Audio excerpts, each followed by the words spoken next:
El tema que tenemos se titula ¿Seguirás confiando en Dios? A manera de pregunta. ¿Seguirás confiando en Dios? Basado en el libro de Job, capítulo 1, del versículo 1 al versículo 7. Y vamos a darle lectura del versículo 1 al versículo 7, el libro de Job, capítulo 1. A partir del versículo 1 en versículo hasta el versículo 7, dice lo siguiente: Hubo en tierra de Uz un varón llamado Job. Era este hombre perfecto y recto, temeroso de Dios y apartado del mal. Y le nacieron 7 hijos y 3 hijas. Su hacienda era 7,000 ovejas, 3,000 camellos, 500 yuntas de bueyes, 500 asnas y muchísimos criados. Y era aquel varón más grande que todos los orientales. E iban sus hijos y hacían banquetes en sus casas, cada uno en su día, y enviaban a llamar a sus 3 hermanas para que comiesen y bebiesen con ellos. Y acontecía que habiendo pasado en turno los días del convite, Job enviaba y los santificaba, y se levantaba de mañana y ofrecía holocaustos conforme al número de todos ellos, porque decía: quizá habrán pecado mis hijos y habrán blasfemado contra Dios en sus corazones. De esta manera hacía todos los días. Versículo 6. Un día vinieron a presentarse delante de Jehová los hijos de Dios, entre los cuales vino también Satanás. Y dijo Jehová a Satanás: ¿de dónde vienes? Respondiendo Satanás a Jehová, dijo: de rodear la tierra y de andar por ella. ¿Sí? Bueno. Vamos entonces a iniciar con este libro. Vamos a orar y vamos a pedir que Dios pueda hablarnos a través del estudio a lo largo de estas enseñanzas en el libro de Job. Señor, te damos muchas gracias en esta mañana por la oportunidad que nos has dado de reunirnos, Señor, por la oportunidad que nos das de poder exaltar tu nombre, de bendecirte, de unirnos con los miles y miles de creyentes a lo largo de todo el mundo que están festejando el día del Señor, que se están congregando. Señor, es un privilegio, Señor, poder venir a exaltarte y darte todo honor, toda gloria, porque tú eres Dios, Señor.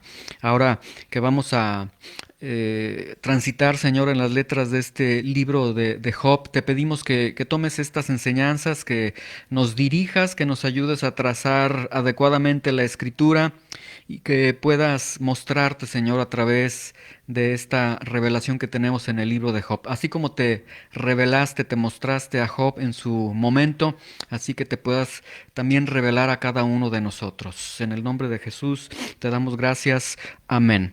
Muy bien. Uno de los temas que ha estado a lo largo de toda la historia en la civilización humana, y que es un tema que está frecuentemente, que es muy recurrente, es el tema del sufrimiento humano, ¿sí?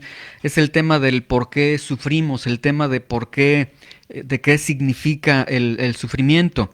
Y el libro de Job es un libro que, entre otras cosas, va a presentar la respuesta al sufrimiento que el hombre tiene en la vida, ¿sí? Este libro de Job, como su nombre lo dice, bueno, Job tiene el nombre de la persona de la que va a estar tratando este libro. Se titula Job en relación al personaje que tiene este libro, que no es el personaje principal, ahorita lo vamos a ver. Job es presentado como un hombre altamente rico, un hombre con una esposa, con hijos, con bienes, con ganado, con sirvientes, etcétera, un hombre totalmente próspero. Y también es presentado después como un hombre que es privado de todo lo que Dios le había dado, ¿sí?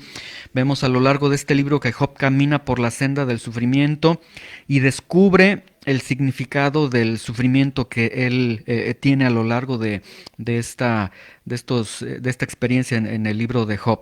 Este libro de Job podemos decir que presenta cuatro tipos de protagonistas. El primer protagonista de este libro es Dios. Presenta a Dios, presenta a Satanás, presenta a Job mismo y presenta a los amigos de Job.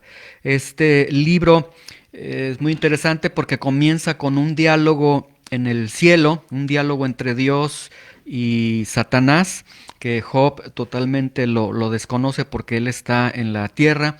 Después pasa a un diálogo de los amigos de Job con Job, donde los amigos le dicen a Job y aseguran que Job se encuentra en el estado que se encuentra porque Job ha pecado, ¿sí? O sea, estos amigos socorren esa frase de que cuando alguien no está prosperando, cuando alguien tiene alguna dificultad, está enfermo, la mayoría de las personas suelen decir, ah, estás así porque pecaste, esa es la razón, estás pagando por tus pecados. Job vive en medio de esta transición de dolor que él está viviendo y la enfermedad terrible que él tiene, que más adelante vamos a ver qué tipo de enfermedad era la que él tenía, una enfermedad, por cierto, muy dolorosa, muy desgastante. Job vive en un silencio profundo de Dios porque Dios no le habla. Job, a lo largo de estos capítulos vamos a estar viendo, él sufre, él le pide a Dios que le diga, Señor, ¿sigues estando conmigo? ¿Cuál es la razón de que yo estoy sufriendo? Y Dios no le contesta. Cuando Dios le contesta desde una tormenta, y no le da respuesta a las preguntas de Job, no le da respuesta a sus temores de dónde está Dios, de por qué estoy sufriendo, qué hice para estar recibiendo esto. Dios no le da ningún tipo de respuesta, más bien Dios le reafirma y le dice, yo soy Dios y de esta manera te tienes que relacionar conmigo, y es la enseñanza que tenemos a lo largo de este libro. Dios se va a mostrar a nuestras vidas y nos va a decir, yo soy Dios y de esta forma tienes que relacionarte conmigo. Job, por lo tanto, se siente devastado, se siente totalmente humillado. Y ya para el final de este libro vemos que Job ve a Dios en su verdadera luz, a pesar del dolor que tiene. Y cuando ve a Dios en su verdadera luz, se arrepiente por todas las palabras que él ha dicho a lo largo de este libro, por la actitud incorrecta que él ha tenido, ¿sí? Y de hecho él después dice, me arrepiento profundamente porque hablaba lo que no entendía y no te conocía, y es un cierre muy hermoso que va a tener este libro, ¿sí? Vamos a comenzar entonces con el libro de Job, ¿sí? Anulado, hecho a un lado toda la cuestión de historicidad, toda la cuestión del contexto, etcétera, para irnos lo más rápido posible al libro de Job. Este libro de Job, como les dije, capítulo 1 y capítulo 2 comienza con una escena en el cielo, una escena en la que ni Job se entera, ni la esposa de Job se entera, ni los amigos de Job, ni los trabajadores, nadie se entera de lo que sucedió allá en el cielo.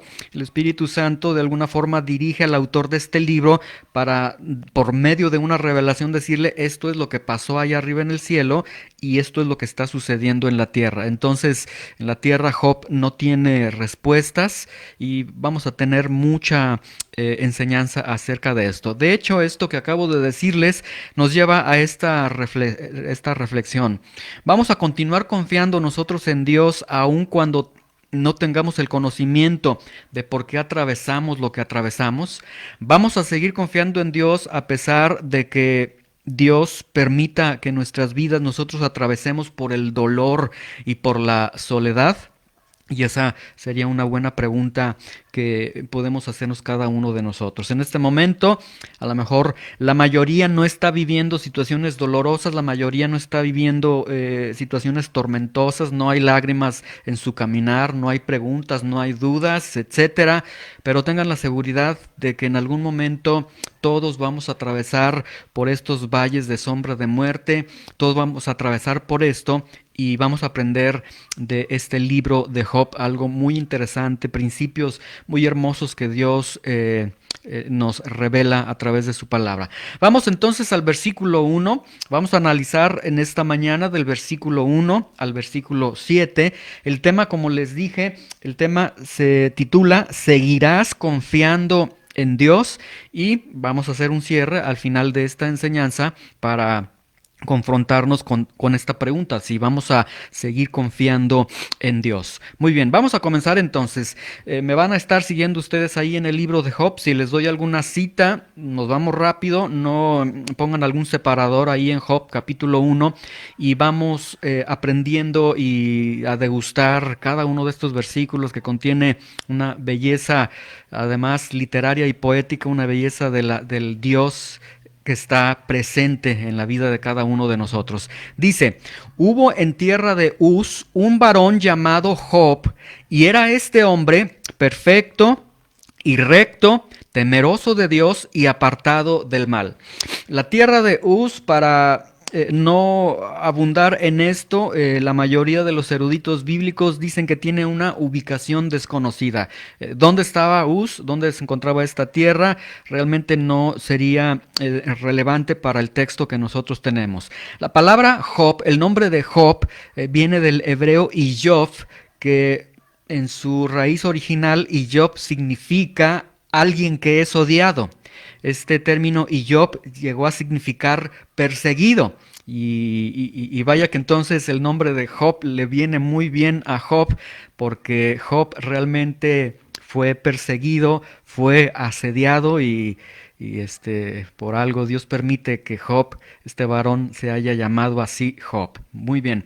Vean aquí la descripción que se presenta de este varón. Dice que era un hombre perfecto, un hombre recto, un hombre temeroso de Dios y un hombre apartado del mal. Le da estas cuatro características, estas cuatro rasgos en la vida de Job.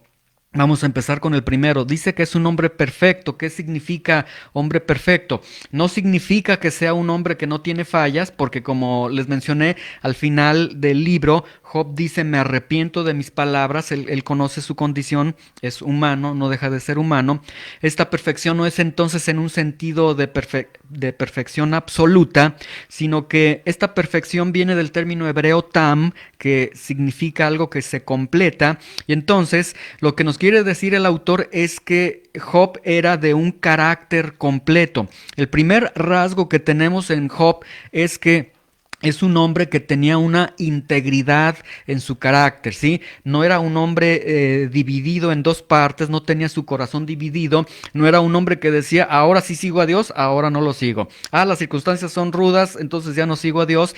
Él era un hombre que tenía su caminar en Dios y él estaba totalmente íntegro en su carácter, ¿sí? La integridad, como sabemos nosotros si somos íntegros, es muy sencillo. Si actuamos conforme a lo que creemos, somos íntegros. En ese momento hay integridad. Entonces, se está presentando a un hombre cuya voluntad le pertenecía totalmente a Dios. Job era un hombre que conocía a Dios, que caminaba con Dios y que vivía conforme al conocimiento de Dios, a la revelación que él tenía de Dios.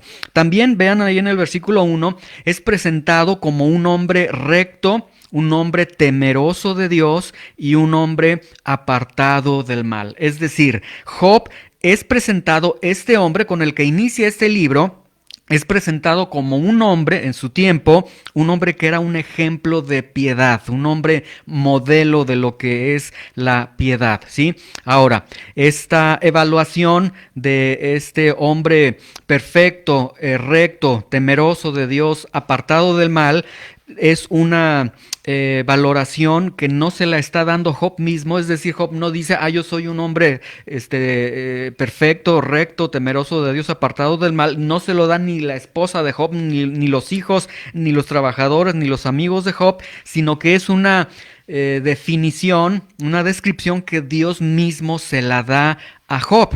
Y aquí podemos sustraer esta gran importancia de que nosotros somos lo que Dios dice que somos nosotros, ¿sí? Nosotros no somos lo que queremos ser, no somos lo que decimos ser, no somos lo que presumimos ser, somos lo que Dios dice que nosotros somos, ¿sí? Y esto entonces nos lleva a tres verdades. La primera verdad es que entonces no aparentemos lo que no somos.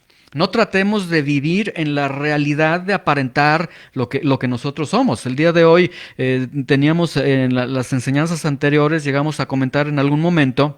Vivimos en una época de realidades virtuales, ¿sí? En las redes sociales todos son bonitos, todos son hermosos, todos están felices, están comiendo en los mejores lugares, están vistiendo la mejor ropa, están sonriendo, etcétera, etcétera. Todo es lo mejor en las redes sociales, ¿sí?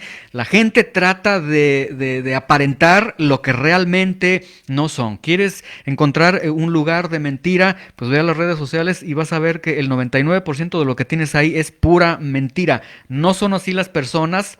No hablan así las personas, es nada más aparentar. Bueno, no vivamos entonces a la mentira, en la mentira, tratando de aparentar lo que no somos. No caigamos tampoco en el error, porque a veces los cristianos dicen, bueno, yo soy lo que Dios dice que yo soy, pero no caigamos en el error de decir, yo soy lo que Dios dice, cuando nosotros no estamos viviendo en su voluntad. Este es un recurso muy barato, es realmente una tontería. Que el cristiano diga, yo soy una hija de Dios, yo soy un hijo de Dios, cuando eres una persona desobediente, una persona que no busca a Dios y una persona que hace su voluntad. O sea, no porque digas, soy lo que Dios dice, cuando no estás viviendo en su voluntad, eres lo que Dios está diciendo. Entonces no caigamos tampoco en ese error. Dios conoce entonces nuestra vida pública, nuestra vida privada. Y conoce más aún allá de lo privado, conoce nuestros corazones. Entonces, Dios sabe lo que somos cada uno de nosotros. Así como Job sabía, así como Dios sabía quién era Job completamente, Dios conoce completamente quiénes somos cada uno de nosotros. Y que Dios conozca quiénes somos cada uno de nosotros debería de causar algo en nuestros corazones, debería de movernos a hacer algo en nuestras vidas, ¿sí? Vamos ahora al versículo 2. Dice, este hombre entonces perfecto, temeroso de Dios, este hombre que vimos era temeroso de Dios, recto, apartado del mal. Vean el versículo 2, dice, y le nacieron a Job 7 hijos y 3 hijas, ¿sí? Dios bendice a Job con 10 hijos, 7 varones y 3 mujeres, ¿sí? Dice el Salmo 127, versículo 3, he aquí, bendición de Dios son los hijos, cosa de estima el fruto del vientre, ¿sí? Entonces, la promesa de Dios es que Dios cuando da un hijo, es la bendición de Dios a través de ese hijo, bajo las circunstancias que sean, ¿sí? Bajo las circunstancias que ustedes quieran pensar que se puedan dar en la vida. Si viene un hijo a esta vida, es una bendición que Dios está dando porque Dios así lo está diciendo. Entonces tenemos a un hombre que es sumamente bendecido por Dios. En ese tiempo, los orientales consideraban que los hijos eran bendición de Dios y Job tenía no 1, no 2, no 3, tenía 10 hijos. 7 hombres, lo cual era una gloria para un hombre en ese tiempo, y 3 mujercitas. Vean ahora el versículo 3.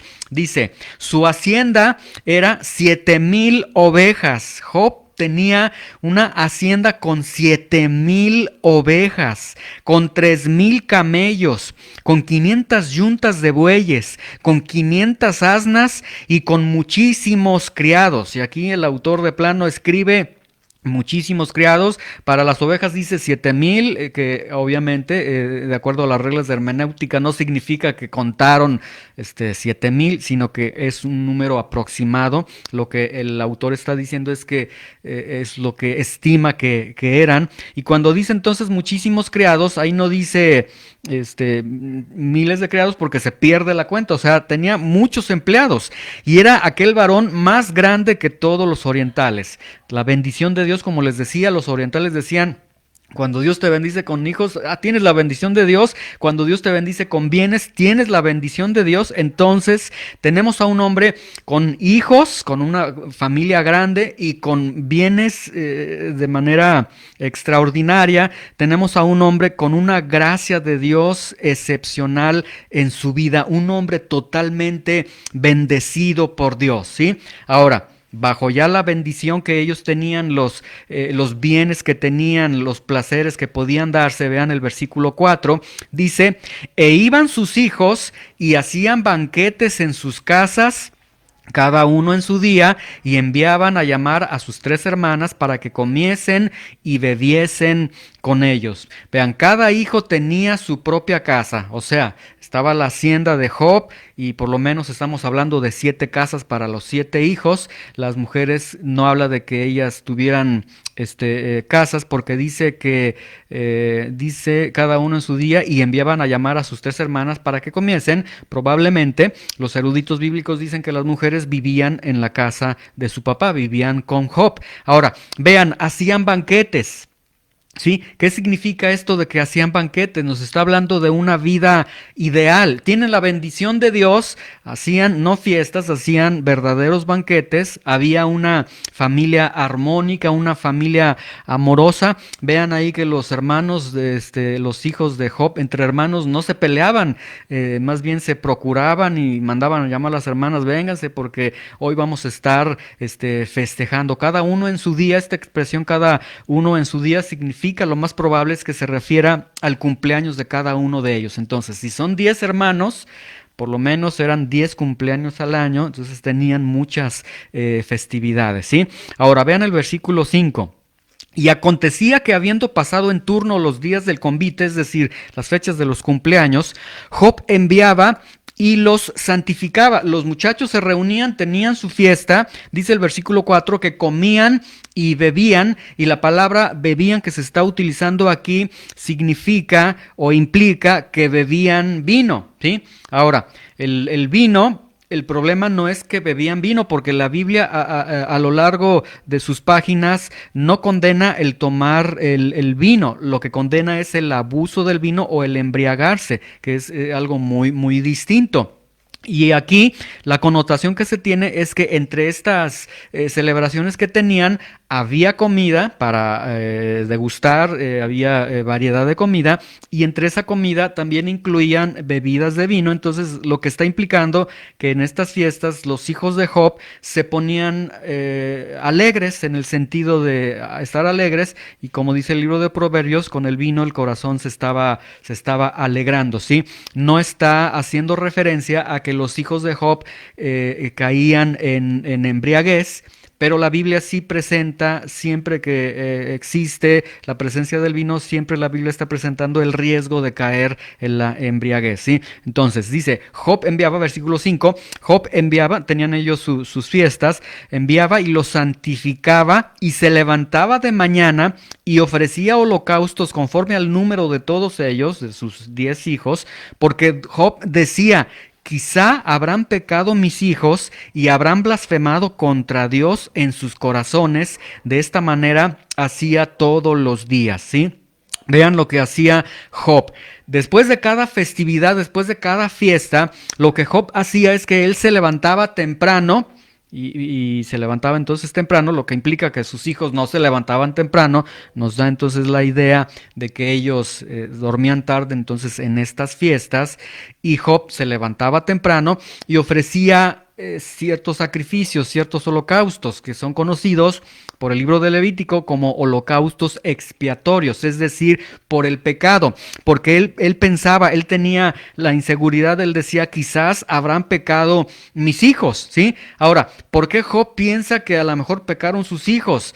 Porque Job era conocedor de Dios, y él sabía. Vamos a Eclesiastés capítulo 7 versículo 2 para entender algunos principios que la Biblia nos está presentando. Libro de Eclesiastés capítulo 7 versículo 2 y 3. ¿Sí? ¿Qué nos dice Eclesiastés capítulo 7 versículo 2 y 3? Es en el Antiguo Testamento, ¿sí? Eclesiastés, después de Salmos viene Proverbios y luego el libro de Eclesiastés, ¿sí? El libro de los Salmos se encuentra más o menos a la mitad de la Biblia. Entonces Salmos, después se van a Proverbios y Eclesiastés. Eclesiastés capítulo 7, versículo 2 y 3, ¿sí? Se levantaba entonces Job para ofrecer estos holocaustos expiatorios, porque decía, tal vez mis hijos pecaron. Pero ¿por qué pecaron si estuvieron en una festividad totalmente familiar? Vean Eclesiastés capítulo 7, versículo 2 y 3. Dice, mejor es ir a la casa del luto que a la casa del banquete, ¿sí? Porque en la sabiduría de Dios, Dios está estableciendo en su sabiduría que es mejor ir a un funeral que ir a una fiesta, a un banquete. O sea, a los ojos de Dios, Dios está diciendo, es mejor que los hijos de Job se reúnan en un funeral llorándole a alguien que en las fiestas, en los banquetes que ellos hacían. Dice, porque aquello es el fin de todos los hombres y el que vive lo pondrá en su corazón. Es más sabio, porque si nosotros vamos a una fiesta, a un banquete, vamos a estar contentos, vamos a estar alegres y todo es alegría, y en esa alegría se pueden dar, si somos muy francos, se dan ciertos excesos que pueden lastimar el testimonio o la integridad que nosotros tenemos, pero si vamos a un funeral, sea de quien sea el funeral, siempre vamos a poner eso en nuestro corazón. Vamos a ver la caja de muerto y vamos a decir, un día yo voy a estar ahí y nos va a llevar a una reflexión. Entonces, es más sabio un funeral que un banquete. Versículo 3. Mejor es el pesar que la risa. ¿Sí? Todo mundo quiere la risa, quiere la diversión, pero en la sabiduría de Dios, Dios dice, es mejor que sufras a que estés sonriendo, porque con la tristeza el rostro se enmendará el corazón, ¿sí? O sea, en medio de la aflicción, en medio del dolor, esta aflicción Dios la puede usar para moldear tu corazón. Y en medio de la risa, todo es risa, ¿sí? Estás sonriendo y si Dios dice esto, jajaja. Entonces, en medio de la risa, de la diversión, no somos dóciles a que Dios pueda obrar en nuestras vidas, ¿sí? Y entonces, aquí en esta, quizás habrán pecado, en este temor de un padre piadoso, vemos una verdad espiritual. En las festividades familiares, en medio de la alegría, es fácil resbalar en ligerezas pecaminosas y olvidar que somos cristianos comprometidos. O sea, aún hasta ahí Dios se mete y nos dice, cuando estés festejando con tu familia, aún en tu familia, y tú dices, es que mi familia es cristiana, vamos a ir a comer, vamos a festejar. Dios dice, bueno, aún ahí, con tu familia, con tu esposa cristiana, con tu esposo cristiano, con tus hijos cristianos, con todos cristianos, aún ahí hay riesgo por la alegría, por la diversión, de caer en ciertas ligerezas. Porque luego se empieza con que se dice algo gracioso, luego eso algo gracioso ya tiene cierto tono más, y luego esto, luego vamos a tomar esto, vamos a comer esto, etcétera. Y se puede incurrir en esos excesos. Entonces Dios es muy sabio y Job lo estaba viendo y trataba de cuidarlo en sus hijos. Ahora, vean el versículo 5. Job dice, el temor de Job dice, quizás habrán blasfemado contra Dios en sus corazones. O sea, Job no está diciendo, yo sé que mis hijos son destrampados, no, sino que él se está cuidando de que en su corazón ellos den lugar al pecado y puedan blasfemar contra Dios. Ahora, el término blasfemar es la palabra barak que se está utilizando aquí. Este término es un término que se usa para maldecir o para bendecir. Y entonces, Job lo que está diciendo es que él tenía el temor de que en medio del éxtasis, del placer, los hijos tengan esa figura esa imagen en su mente. Están los hijos festejando, hijos con un papá sumamente ricos, lo que nos da a entender que tenían comida la que quisieran, bebida la que quisieran, lujos los que quisieran. Estaban entonces en este contexto, sonriendo, alegres, y Job decía, puede ser que esos bienes, que esa diversión los lleve a que maldigan a Dios, ¿sí? Dice Proverbios 21, el vino es escarnecedor y la sidra alborotadora, y cualquiera que por ellos yerra no es sabio. Entonces, Dios presenta su sabiduría y dice, la alegría del banquete familiar, la situación del vino, la situación del festejo, dice, todo eso se puede conjugar y puede afectar tu corazón al grado que puedas blasfemar el nombre de Dios, que puedas maldecir a Dios, ¿sí? Entonces, tenemos aquí en estos 5 primeros versículos la descripción de felicidad total. Aquí podemos ver, hay felicidad total, hay prosperidad total.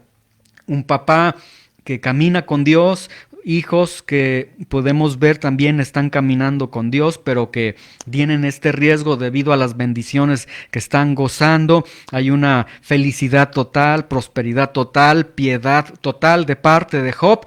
Y el Espíritu Santo mueve entonces ahora la pluma del escritor y le dice, deja de escribir esto y ahora vente, te voy a llevar hasta el mismo cielo.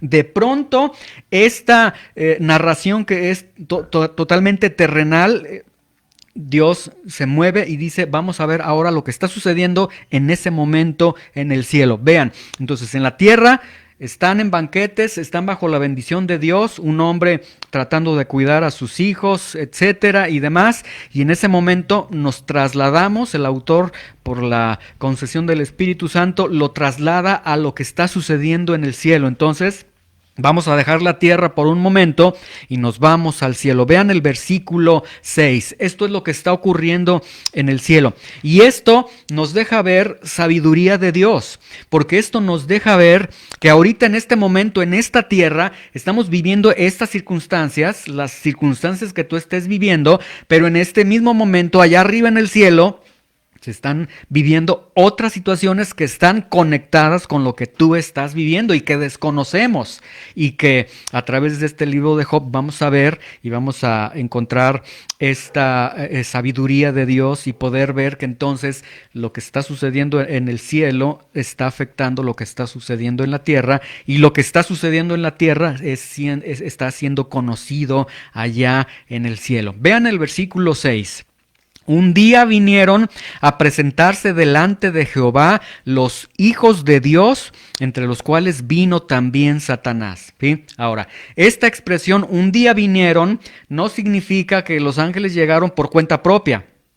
Significa que ellos llegaron por el llamado de Dios. El término un día vinieron en el original hebreo significa que ellos se presentaron porque Dios les dijo, necesito que vengan a verme, necesito que vengan a presentar el resultado de sus ministerios, que den cuenta de lo que ustedes están haciendo. Ahora, se presentan los hijos de Dios. Esta expresión, los hijos de Dios, en el Antiguo Testamento normalmente se utiliza no para los hijos de Dios, los seres humanos, sino en el sentido de los ángeles. Está hablando de los ángeles. Entonces, lo que está diciendo es que un día vinieron a presentarse delante de Jehová los ángeles, entre los cuales vino también Satanás, ¿sí?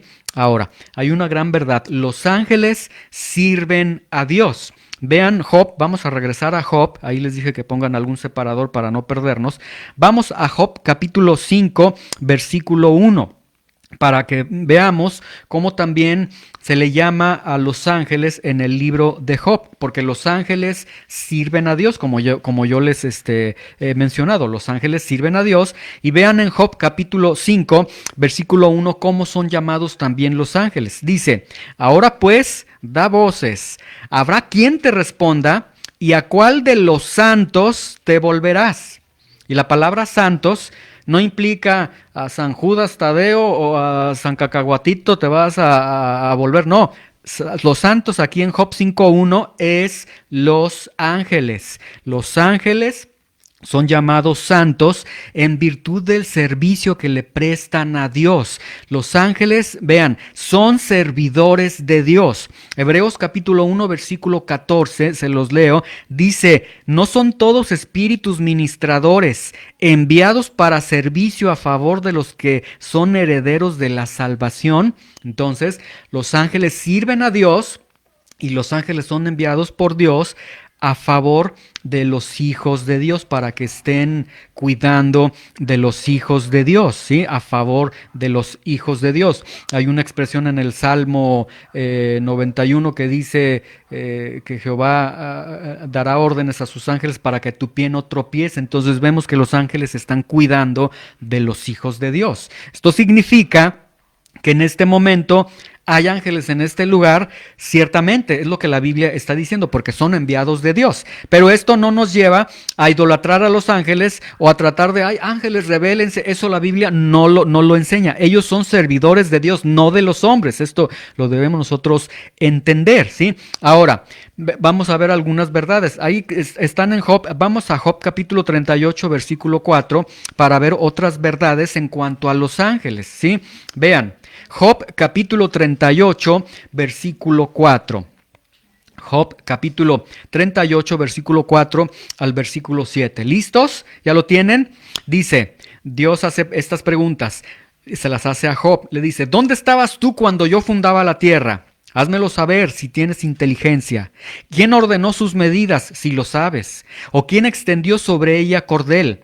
¿Sobre qué están fundadas sus bases? ¿O quién puso su piedra angular? Cuando alababan todas las estrellas del alba y se regocijaban todos los hijos de Dios. Esta expresión, los hijos de Dios, como les dije, se refiere a los ángeles, y esto entonces nos está dando una gran verdad, que los ángeles fueron creados antes que la tierra fuera creada. Porque cuando Dios está creando, vean, los ángeles estaban regocijados, dice, y se regocijaban todos los hijos de Dios. Cuando Dios estaba creando la tierra, el universo, ahí estaban los ángeles regocijándose con Dios. ¡Ay, la tierra, qué bonita la tierra! El sol, ¡ah, qué padre! Y ellos estaban alegres regocijándose con Dios, ¿sí? Ahora, en Génesis capítulo 3, versículo 1, vemos, se los leo para que no se muevan ya tan lejos, se los muevo, dice, pero la serpiente era astuta más que todos los animales del campo que Jehová Dios había hecho, la cual dijo a la mujer, con que Dios les dijo que no coman de todo árbol del huerto.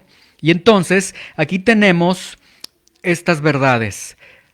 Satanás, o la caída de Satanás, ocurre después de que los ángeles fueron creados. Es decir, los ángeles primero fueron creados y los ángeles fueron creados antes de la creación, pero Satanás tienta a Adán y Eva en medio ya del huerto. Entonces la caída de Satanás ocurre después de que los ángeles fueron creados y antes de que tentara a Adán y Eva, ¿sí? Entonces, en esta caída de Satanás, es decir, Dios crea a los ángeles, antes del mundo crea a los ángeles, crea el mundo, Satanás cae en algún momento, Satanás tienta a Adán y Eva. Esa transición de la caída de Satanás para tentar a Adán y Eva, pudieron haber transcurrido horas, pudieron haber transcurrido días o años. La Biblia no nos da luz al respecto, solamente nos da esta cronología. El libro de Job nos está presentando algo, no sé si se dieron cuenta ahí en este versículo. Vamos a leer Job 1:6, dice, vinieron a presentarse delante de Jehová los hijos de Dios, entre los cuales vino también Satanás.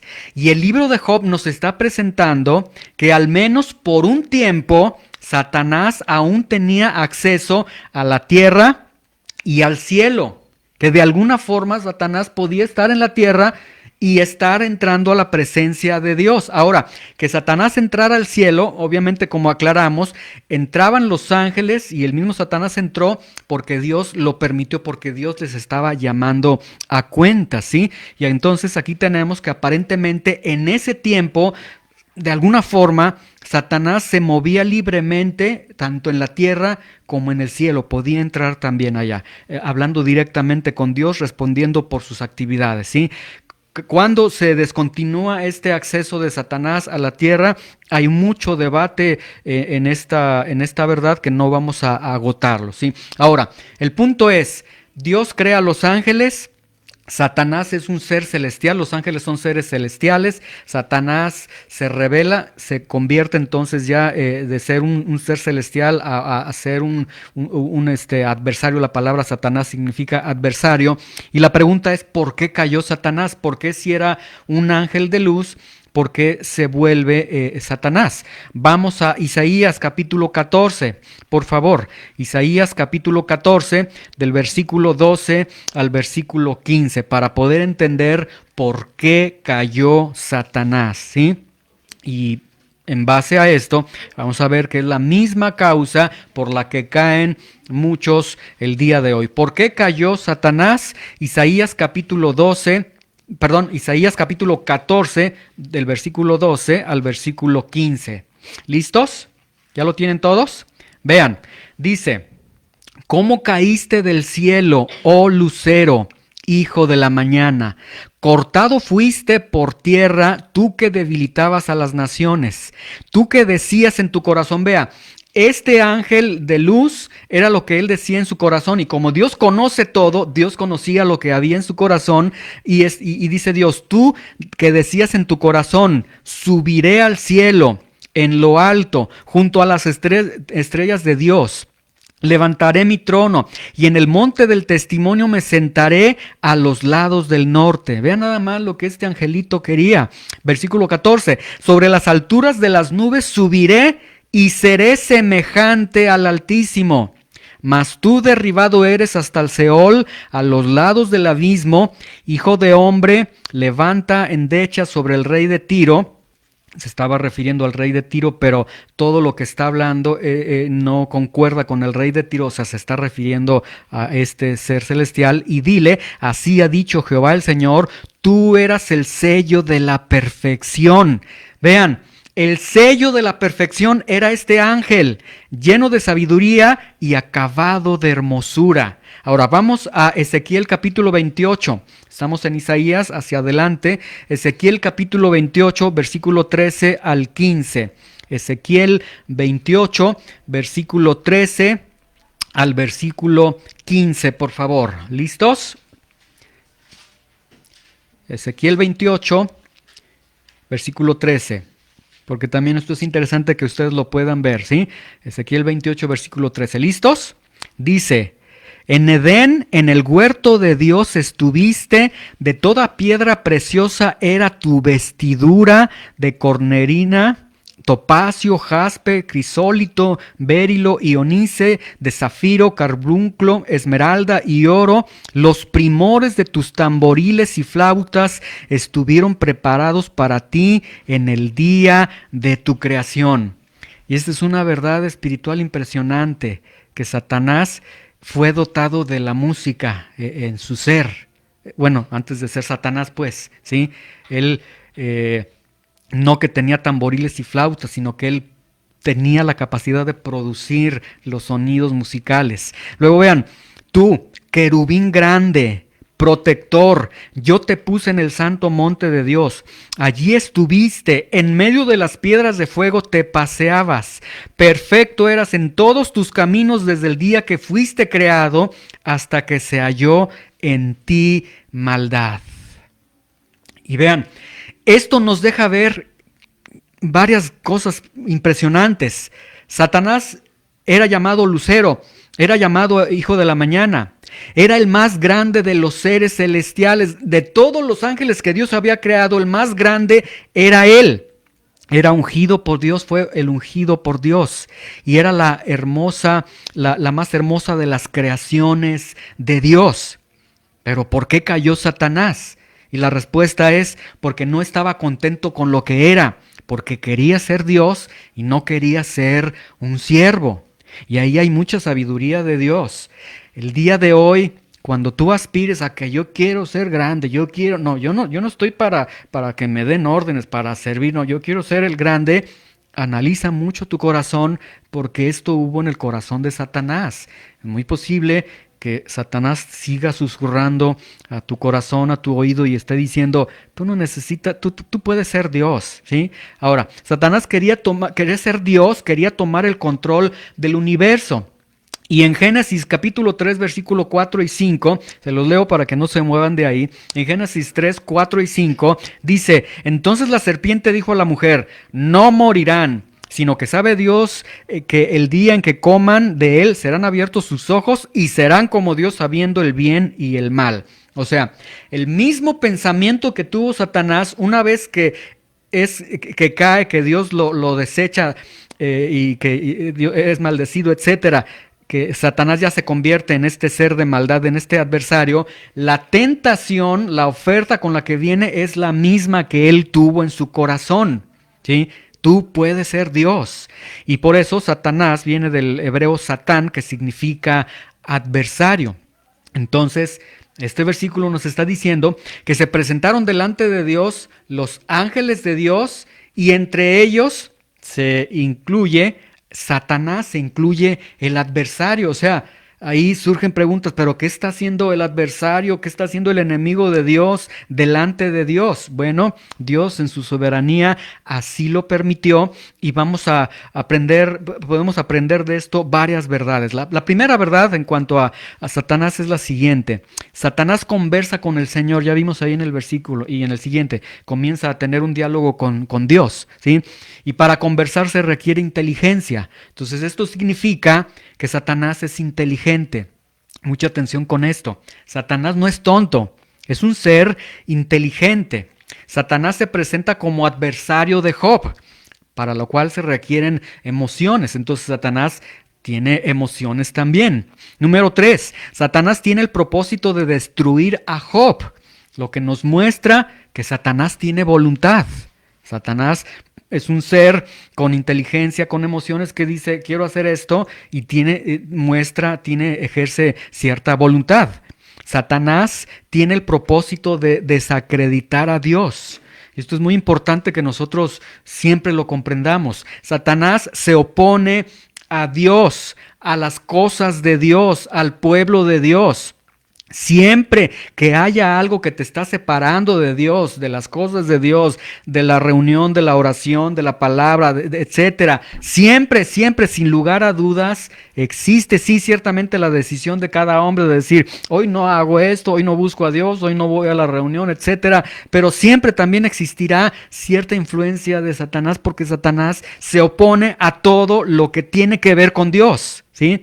Número 5. Satanás ha tenido acceso a la tierra.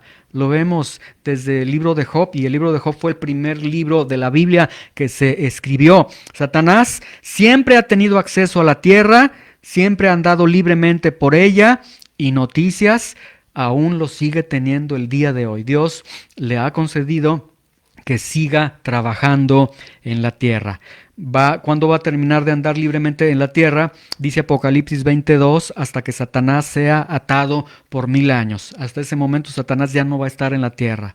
Mateo 25:41 dice que hasta que sea echado al fuego eterno preparado para el diablo y sus ángeles. Entonces hasta ese momento. Mientras tanto, sigue andando libremente en la tierra. Este ser, este adversario de Dios sigue andando libremente en la tierra. Número 6, Satanás debe rendir cuentas a Dios. ¿Sí? Vemos aquí en esta Job 1, 6 y 7. Satanás está dando cuentas a Dios. Entonces la voluntad de Satanás y el actuar de Satanás está limitado a la soberanía y a la autoridad de Dios. Porque a muchos le confieren demasiada autoridad, demasiado poder a Satanás, al grado que dicen, ay, tengo miedo, ay, esto, aquello, y le confieren tanto poder a Satanás. El actuar y el poder de Satanás está limitado a la soberanía de Dios. Es decir, Satanás no irá más allá de donde Dios le autorice. Número 7, Satanás puede estar en un solo lugar a la vez. Vemos aquí en esta narración que se presentan de Dios, se presentan delante de Dios los hijos de Dios y Satanás. Entonces, si se presentó Satanás en ese momento delante de Dios, ya no estaba en la tierra. Entonces, Satanás no es omnipresente.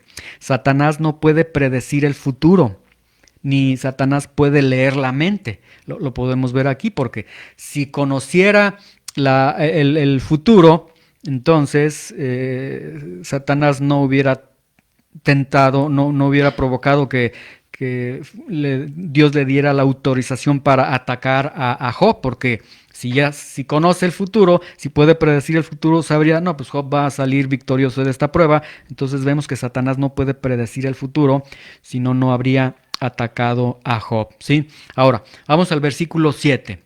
Ya describimos entonces por qué Satanás, cómo se forma Satanás, de dónde surge, etcétera. Dice versículo 7, y dijo Jehová a Satanás, ¿de dónde vienes? Respondiendo Satanás a Jehová dijo, de rodear la tierra y de andar por ella.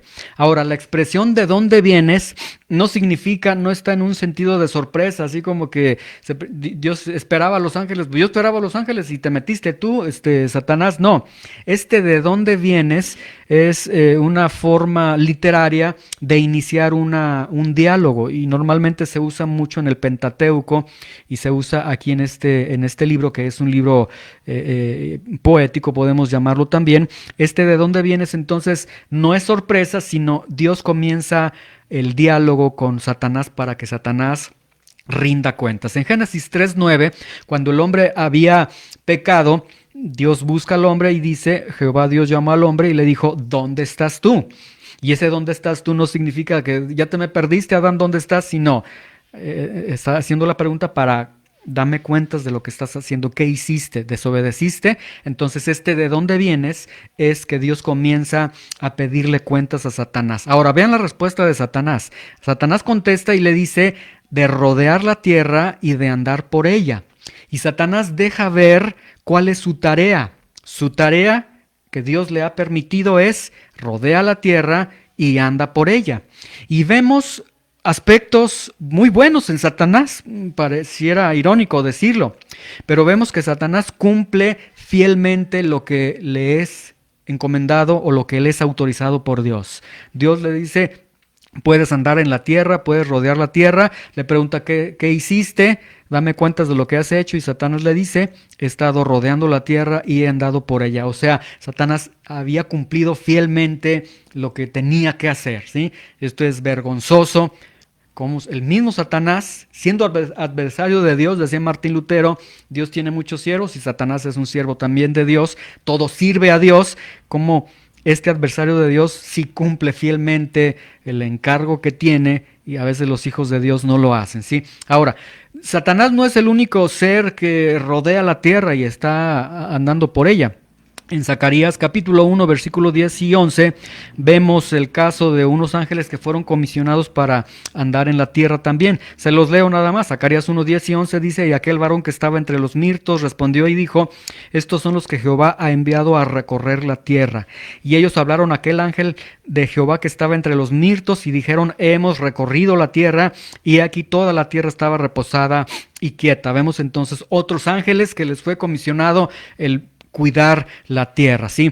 Ahora, esta expresión de rodear la tierra y de andar por ella, en el original hebreo, tiene una connotación de un desplazamiento rápido. En el original hebreo, de hecho, significa vehemencia de la prisa, ¿sí? Entonces, rodear la tierra y andar por la tierra significa que Satanás no anda transitando en la tierra, sino que se está moviendo lo más rápido posible en la tierra. Y esto entonces nos lleva a estas grandes verdades, que Satanás es enemigo de Dios, que Satanás es adversario de los que caminan con Dios, de que Satanás es adversario del hombre que es creado a la imagen de Dios. Y vemos que entonces esto que está haciendo Satanás lo está haciendo con vehemencia, con rapidez. Satanás no está perdiendo el tiempo. Efesios 6:1 dice, vístanse de toda la armadura de Dios para que puedan estar firmes contra las acechanzas del diablo.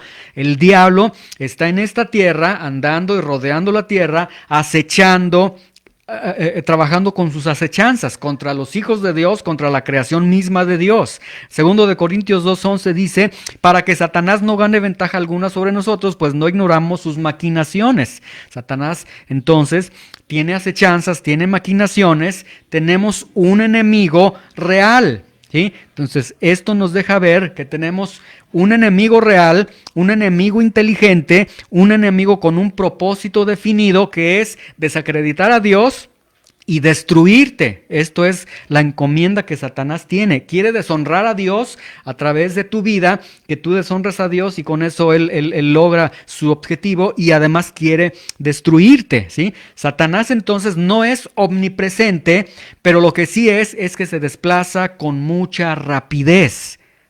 con una rapidez extraordinaria. Entonces, Satanás con rapidez extraordinaria es el príncipe de este mundo. Juan 12:31, 14:30 y 16:11 es el principal de este mundo. Satanás con rapidez es el gobernante de los demonios, Mateo 9:34.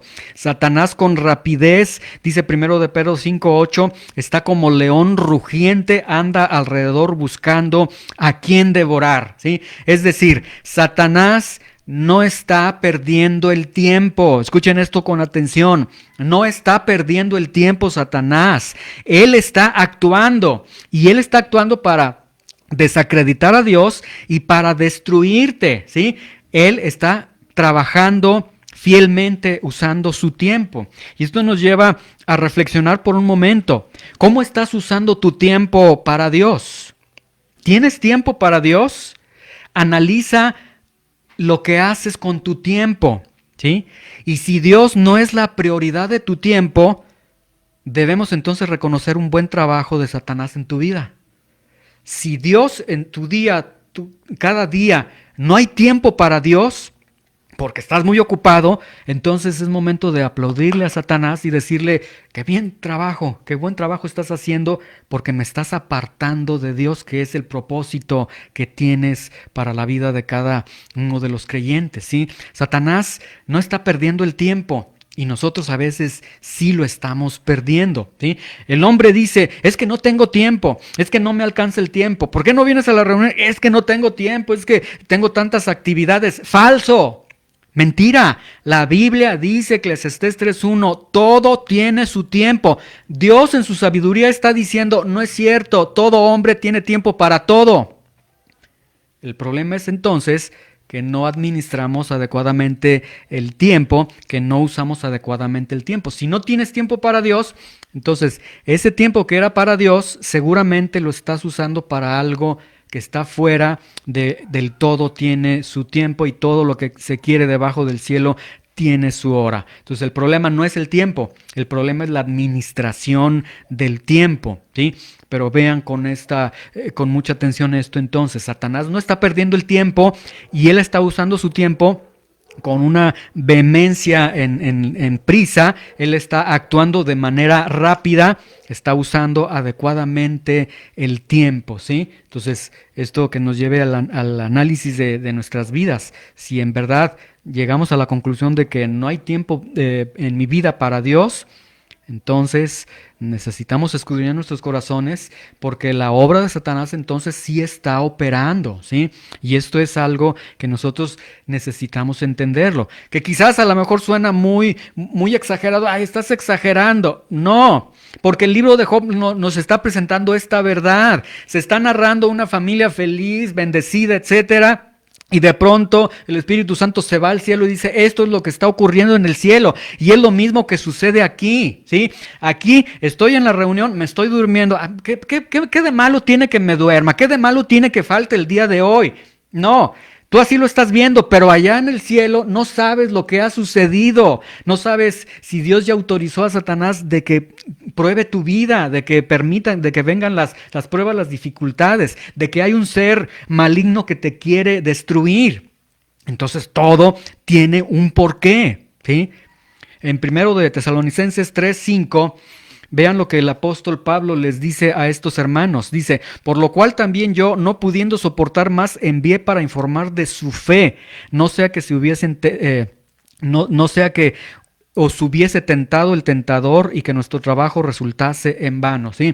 Pablo se preocupa por estos hermanos, no por su salud, no si están bien, no si tienen gas en su casa, no si tienen comida, sino cómo está la fe de ustedes, porque dice, tenía el temor de que el diablo, el Satanás, viniera contra ustedes y atacara su fe. O sea, Pablo sabía que Satanás trabaja en contra de los creyentes para destruir la fe que hay en ellos, y destruyendo la fe, los destruye a ellos y deshonra a Dios, ¿sí? Entonces, este es el ser maligno que se presenta ante Dios, enemigo de Dios, enemigo de los propósitos de Dios, enemigo del hombre. y es tu enemigo, que no quiere arañarte, no quiere darte una cachetada, quiere enviarte a la eternidad. ¿Cómo lo va a lograr? A través de engañarte, a través de seducirte, a través del pecado, a través de que maldigas a Dios, que te opongas, como vamos a ver a lo largo de estas enseñanzas, ¿sí? Bueno, pues a este adversario, a este ser celestial maligno, el Dios de misericordia, el Dios de bondad, le autoriza para que pueda atacar a Job. Y ahí surge un conflicto en nosotros, porque pudiéramos decir, pero ¿cómo es que Dios lo permite? ¿Que acaso Dios no sabía que Satanás no era Satanás adversario de Dios? Sí. ¿No era adversario del hombre? Sí. Entonces, ¿por qué Dios le dio la autorización plena? Toca a Job, nada más no lo mates, hazle lo que quieras, quítale lo que quieras. ¿Por qué Dios se lo permite? Que Dios no cuida de los suyos, que los que caminan con Dios no son bendecidos con Dios y nada malo les va a suceder. ¿Por qué Dios hizo eso? Sería como si tú tuvieses a tu hijo y lo entregaras, vas al zoológico y al león hambriento le dices al león, aquí te dejo a mi hijo, y el león va contra el hijo y lo destroza y lo acaba. Sería algo así similar en nuestra mente. ¿Cómo es que Dios estás permitiendo a Satanás que pueda tocar la vida de Job? No lo comprendemos, ¿sí? Y ahí por eso esta enseñanza le puse ese nombre. Seguirás confiando en Dios. No entendemos la sabiduría de Dios, no entendemos por qué Dios lo hizo. Y quiero concluir esta primera enseñanza con las siguientes reflexiones, con los siguientes pensamientos. Número 1 es este: la opinión que cuenta es la opinión de Dios, ¿sí? Dios sabe exactamente lo que somos. Dios sabe exactamente lo que hacemos. Dios sabe por qué hacemos lo que hacemos. Dios conoce todo acerca de nosotros, ¿sí? Hay una imagen ahí en el internet, de una niña morenita que está volteando, y de hecho en la foto le ponen que a veces en la iglesia hay personas que te ven como si conocieran todos tus pecados, y se ve la niña que te está viendo, ¿verdad? A veces una mirada ni siquiera humanamente la soportamos cuando sabemos que estamos mal, ¿sí? Si hiciste algo mal y llegas a tu trabajo, llegas a tu casa y se te quedan viendo, luego el que hizo mal como que empieza a sentirse redarguido. Bueno, Dios conoce todo de nosotros, ¿sí? Todo. Lo que has hecho, lo que has pensado, lo que quieres hacer, todo. Tu vida más allá de tu vida secreta. Y esta verdad entonces de la omnisciencia de Dios nos debería de llevar al arrepentimiento. No a decir, ay Señor, conoces todo a mí, ay, me alejo. ¿A dónde te vas a alejar? Decía el salmista, me voy a las alturas, allá estás, me voy a lo más bajo, ahí estás. No hay forma de escapar de Dios. Entonces, si Dios conoce quién eres, pues lo mejor es decir, pues yo soy y perdóname en lo que he pecado delante de ti. Otra verdad que tenemos en esta primera enseñanza es que la vida no es un banquete continuo, no es felicidad constante, ¿sí? La vida no significa que todo se tiene que centrar en que estés feliz, en que estés cómodo, en que tengas lo necesario. No, en eso no consiste la vida. Proverbios 38, una buena oración, se presenta y dice, no me des pobreza ni riquezas, manténme del pan necesario. Porque si me das riquezas, me voy a olvidar de ti. Si me das pobreza, me voy a quejar contra ti. Entonces, aquí en Proverbios, la oración que levanta es, Señor, mejor ni pobreza ni riqueza, dame el pan necesario. O sea, el punto es, ayúdame a vivir con lo que tú me das.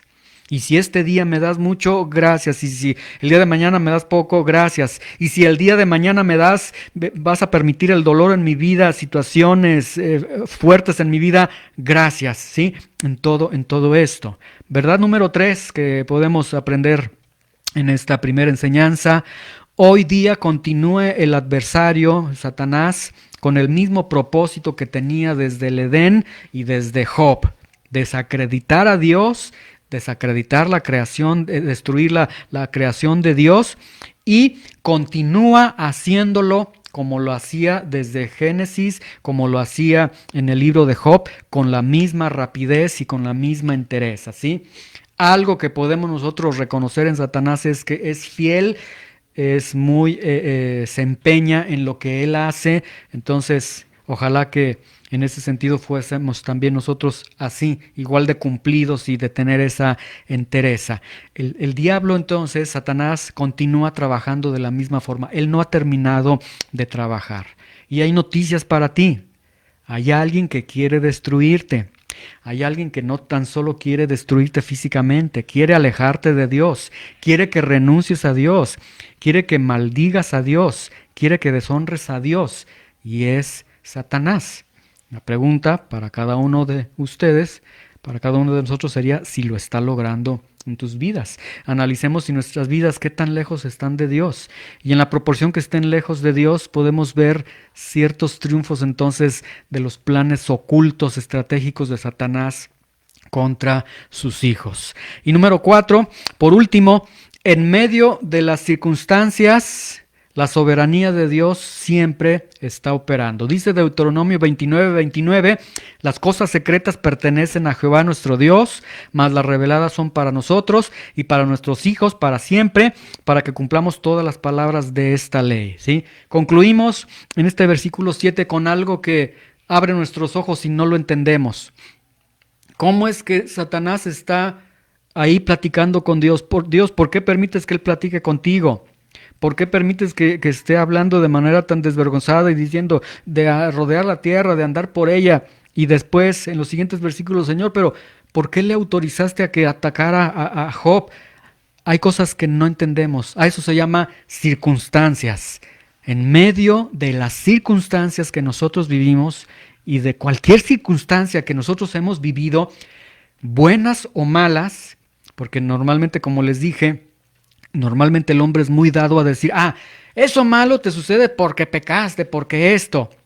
Pero en toda circunstancia está operando la soberanía de Dios. El que sí sabe por qué sucede lo que sucede, el que sí sabe por qué me despidieron, por qué esto, por qué murió mi familiar, por qué esto, por qué aquello, por qué atropellaron a tal persona, por qué lo robaron. El que sí sabe exactamente es Dios, quien en su soberanía está obrando y está operando. Entonces, el punto sería que no vas a tener respuestas a todo lo que sucede en tu vida, ¿sí? No habrá respuestas en lo que sucede, no tendrás todas las respuestas a lo que sucede en tu vida. Pero la pregunta es, ¿aún así seguirás confiando en Dios? Habrá momentos de oscuridad y dolor en tu vida, ¿sí? Y escuchen lo que les digo. Quizás ya han pasado por momentos dolorosos, de dificultad, de oscuridad. Y me refiero a oscuridad no de pecados, sino oscuridad de que no ves la salida, no ves respuesta. O pasarán o transitarán con toda seguridad. Y la pregunta es, en medio de esos momentos, de ese dolor en tu vida, ¿aún así caminarás con Dios o vas a decir, ya no quiero nada con Dios? ¿Seguirás confiando en Dios?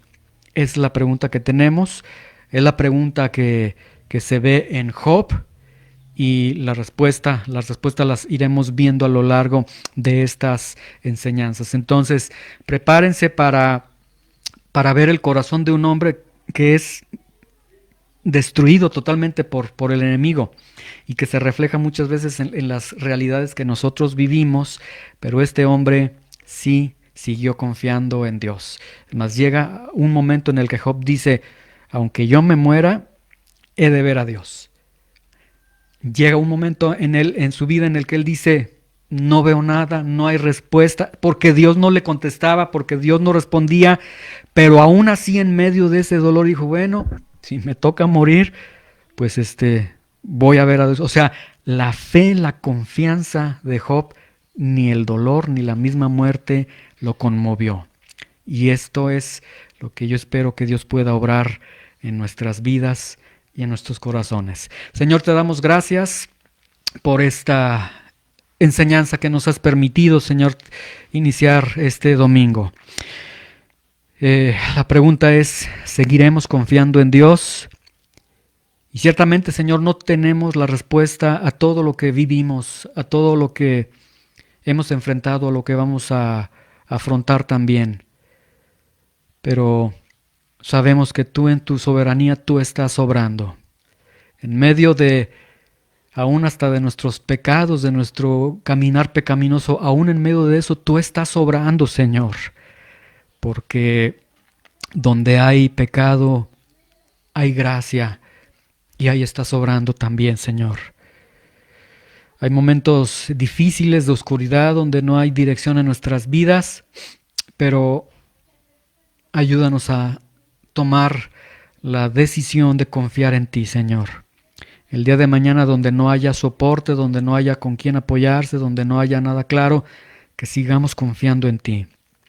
En el nombre de Jesús, danos esta confianza y permítenos adentrarnos a las verdades que presenta este libro, Señor, y que las podamos hacer nuestras también para, para verte a ti al final, Señor, de nuestro camino. En el nombre de Jesús te damos gracias. Amén.